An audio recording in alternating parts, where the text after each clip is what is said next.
अस्सलाम वालेकुम students, YouTube channel accounting with sir Umair के साथ मैं एक बार फिर हाजिर हूँ। स्टूडेंट, आज मैं आपको सिंगल एंट्री जो कि सेकेंड ईयर कॉमर्स का टॉपिक है सॉल्व करके दिखाऊंगा।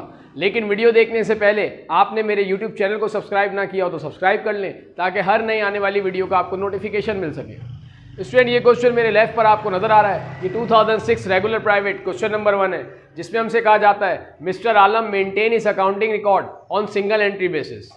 His financial position was as under January 1st 2005 जो कि बिगनिंग डाटा है, जनवरी 31st 2005 जो कि एंडिंग डाटा है।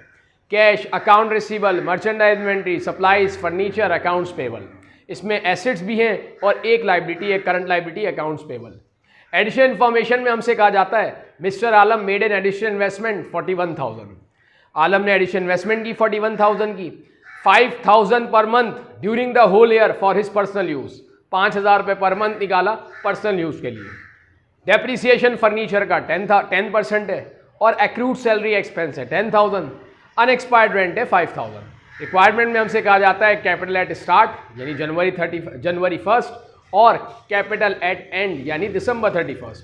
देन हमसे कहा जाता है prepare statement of profit and loss statement बनाएं और फिर हमसे कहा जाता है स्टेटमेंट ऑफ अफेयर्स यानी बैलेंस शीट बनाएं।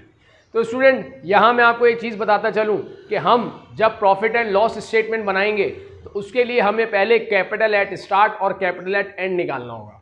कैपिटल निकालने का तरीका वही एसेट्स में से लाइबिलिटीज़ को माइनस कर दें। अगर बिगिनिंग डाटा है तो उसके एसेट्स में से लाइबिलिटी माइनस करें, बिगिनिंग कैपिटल आ जाएगा। एंडिंग डाटा जो आपको गिवन है उसमें एसेट्स में से लाइबिलिटी माइनस करेंगे तो एंडिंग कैपिटल आ जाएगा। ये मैंने आपके लिए यहाँ पर परफॉर्म किया हुआ है। Cash, account receivable, merchandise, supplies, furniture, ये तमाम ऐड कर लें, ये टोटल एसेट्स आ गए 2,40,000। इसी तरह से दिसंबर 31st पर 3,20,000 हो गए।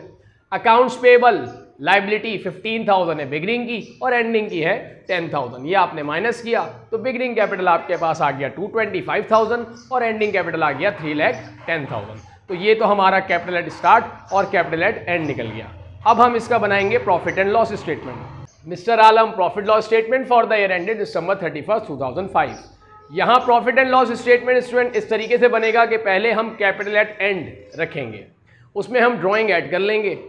ड्राइंग ऐड करने के बाद जो अमाउंट आएगा उसमें से हम कैपिटल एट बिगिनिंग और एडिशन इन्वेस्टमेंट ये दोनों ऐड करके और जो ये अमाउंट आया था एंडिंग में ड्राइंग को ऐड करने के बाद उसमें से ये अमाउंट माइनस कर देंगे तो आपके पास आ जाएगा अनएडजस्टेड प्रॉफिट जो कि मैंने यहाँ परफॉर्म किया हुआ है।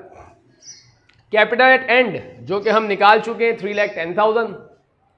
ड्राइंग 5,000 पर मंथ, तो इस तरीके से जनवरी दिसंबर हो गए 12 मंथ, तो ड्राइंग हो गई 60,000 की, वो हमने ऐड किया, टोटल आ गया हमारे पास 3,70,000। कैपिटल एट बिगिनिंग जो कि हम कंप्यूट कर चुके 2,25,000 और ड्यूरिंग द ईयर हमने एडिशनल इन्वेस्टमेंट की 41,000 की, दोनों ऐड कर लें, ये हो गया 266,000। 370,000 में से 266,000 माइनस कर दें तो आपके पास आ जाएगा अनएडजस्टेड प्रॉफिट। इसको हम ग्रॉस प्रॉफिट भी कह सकते हैं। अब हम इसमें से माइनस करेंगे ऑपरेटिंग एक्सपेंसेस। ऑपरेटिंग एक्सपेंसेस में स्टूडेंट आपको यहाँ पर डेप्रिसिएशन गिवन है फर्नीचर का 10% और डेप्रिसिएशन जो हम कंप्यूट करेंगे वो एंडिंग डाटा पर करेंगे यानी एंडिंग फर्नीचर की वैल्यू पे करेंगे। इसी तरह अगर बैड डेट्स हो तो वो भी रिसीवेबल के एंडिंग बैलेंस पर कंप्यूट किया जाएगा। तो यहाँ पर अगर फर्नीचर की एंडिंग वैल्यू देखें तो 1,50,000 है, इसका 10% लेंगे तो जो कि आएगा 15,000, तो डेप्रिसिएशन लिया हमने 15,000। Then accrued salary means expense हो गया लेकिन हमने पे नहीं किया 10,000, ये भी एक्सपेंस हो गया, दोनों टोटल कर लिया 25,000 हो गया। 1,04,000 में से हमने 25,000 माइनस किया, 79,000 आ गया। इसमें हम 5,000 अनएक्सपायर्ड रेंट को ऐड कर देंगे, तो रेंट ऐड करने के बाद जो अमाउंट आएगा उसको हम नाम देंगे नेट प्रॉफिट का। वैसे तो स्टूडेंट अनएक्सपायर्ड रेंट हम ऑपरेटिंग एक्सपेंसेस में से डिडक्ट करते हैं, लेकिन यहाँ हम अनएक्सपायर्ड रेंट को इनकम ट्रीट करते हुए इसको ऐड कर लेंगे। अब हम इसकी बैलेंस शीट बनाएंगे। तो कैश का एंडिंग बैलेंस 60,000 ये रख दिया, चूंकि बैलेंस शीट साल के आखिर में बनाई जाती है तो सारा डाटा जो होगा वो एंडिंग वाला होगा। कैश हमने रखा 60,000। अकाउंट रिसीवेबल जो कि 80,000 गिवन है। एडजस्टिंग में अगर हम देखें तो कहीं भी हमें बैड डेट्स की एडजस्टिंग नज़र नहीं आती, तो फिर हम अकाउंट रिसीवेबल ऐसे ले जाएंगे 80,000। अगर एडजस्टिंग एंट्री में बैड डेट की कोई एडजस्टिंग होती तो वो बैड डेट एक्सपेंस हम ऑपरेटिंग एक्सपेंस में भी लेते और अलाउंस फॉर बैड डेट जो उसका दूसरा फैक्ट है वो अकाउंट रिसीवेबल में से माइनस करते हैं। अभी तो यहाँ गिवन नहीं है हमें। Merchandise inventory ending 22,000, unexpired rent जो कि एसिड होता है 5,000, सप्लाईज एंडिंग वाली 8,000। ये unexpired rent student additional data में गिवन है, ये ऊपर आपको डेटा जो है उसमें गिवन नहीं है, तो अनएक्सपायर्ड रेंट एडिशनल डेटा से आया वो हमने ले लिया, और फिर सप्लाईज हमें गिवन है 8,000 की।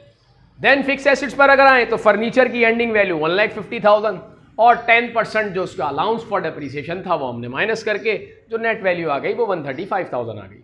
लाइबिलिटी की अगर बात करें तो अकाउंट्स पेबल 10,000, एक्रूड सैलरी जो कि लाइबिलिटी होती है 10,000, सैलरी एक्सपेंस का इफेक्ट तो हम यहाँ ले गए थे, अक्रूड सैलरी चूंकि लाइबिलिटी है वो हमने इक्विटी साइड पर करंट लाइबिलिटी में लिख दिया।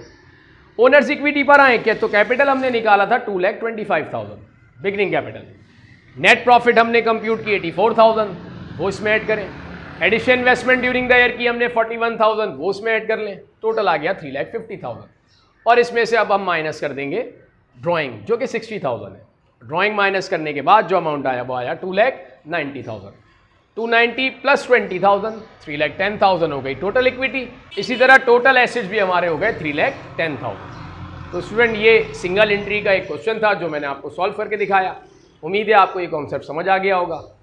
नेक्स्ट वीडियो तक के लिए मैं आपसे इजाज़त चाहता हूँ। अल्लाह हाफ़िज़।